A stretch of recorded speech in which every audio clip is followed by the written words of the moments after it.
अडानी समूह की कंपनियों पर हिंडनबर्ग की रिपोर्ट से जुड़े मामले में सुप्रीम कोर्ट में सुनवाई पूरी हो चुकी है।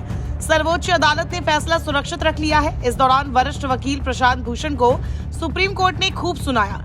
कमेटी की नियुक्ति से लेकर फिर DRI की रिपोर्ट पर पूरा फैक्ट नहीं देने के लिए कोर्ट ने वरिष्ठ वकील को खूब सुनाया। आपको बता दें कि इस पूरे मामले की जांच सेबी कर चुकी है। इसके बावजूद प्रशांत भूषण ने कोर्ट से कहा था कि DRI के अलर्ट करने के बावजूद कोई कार्रवाई नहीं हुई। वरिष्ठ वकील के इस आरोप पर जज नाराज हो गए। एक रिपोर्ट के मुताबिक सुप्रीम कोर्ट में प्रशांत भूषण ने जनवरी 2014 में DRI के द्वारा सेबी को लिखे एक खत का हवाला देते हुए आरोप लगाया कि कोई कार्रवाई नहीं की गई। सॉलिसिटर जनरल तुषार मेहता ने उनके आरोपों का तथ्यों के साथ जवाब दिया, जिससे बेंच भी संतुष्ट दिखी। तुषार मेहता ने कहा कि DRI ने 2013 में अडानी ग्रुप के खिलाफ कुछ जांच शुरू की थी और सेबी को इसके बारे में सचेत किया था, लेकिन ये कहना गलत है कि वो इस मामले पर चुप्पी साधे रहा। उन्होंने कोर्ट को बताया कि सेबी ने DRI के अलर्ट पर जांच की थी। 2017 में आरोप में कोई तथ्य नहीं मिलने के बाद जांच बंद कर दी गई। ट्रिब्यूनल ने भी आरोपों को खारिज कर दिया था, जिसे सुप्रीम कोर्ट ने भी बरकरार रखा था।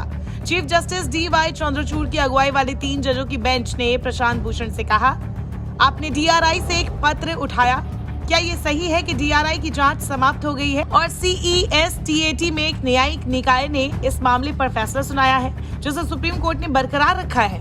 इसलिए पैसे की हेराफेरी और शेयर बाजार में हेरफेर करने में इसके इस्तेमाल के बारे में आपका पूरा आरोप सच नहीं है।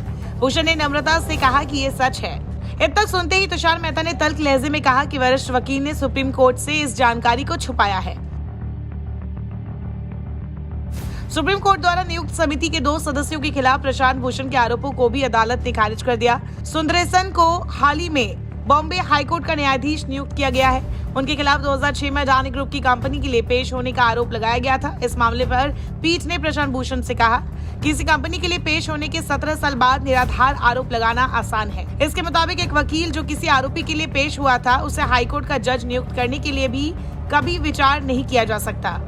इसके बाद प्रशांत भूषण ने हिंडनबर्ग रिपोर्ट पर आधारित आरोपों को साबित करने के लिए संगठित अपराध और भ्रष्टाचार रिपोर्टिंग प्रोजेक्ट की एक और रिपोर्ट का हवाला दिया। तुषार मेहता ने इस मामले पर भी उन्हें घेरा। तुषार मेहता ने कहा, इन दिनों ये चलन है कि सुप्रीम कोर्ट में जनहित याचिका दायर कर अपनी सुविधा के लिए सूचनाओं की राउंड ट्रिपिंग और सरकार के नीतिगत निर्णयों को प्रभावित करने का प्रयास किया जाए।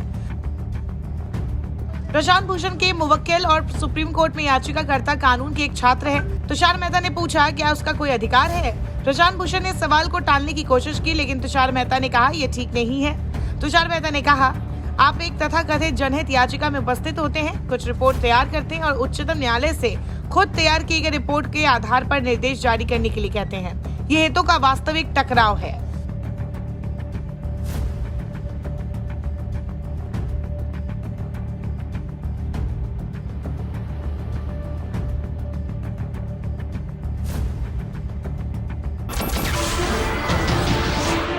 नमस्कार, मैं हूं मानक गुप्ता।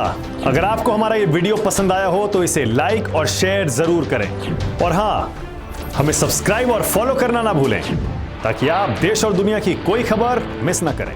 तो जुड़े रहिए हमारे साथ और देखते रहिए News 24।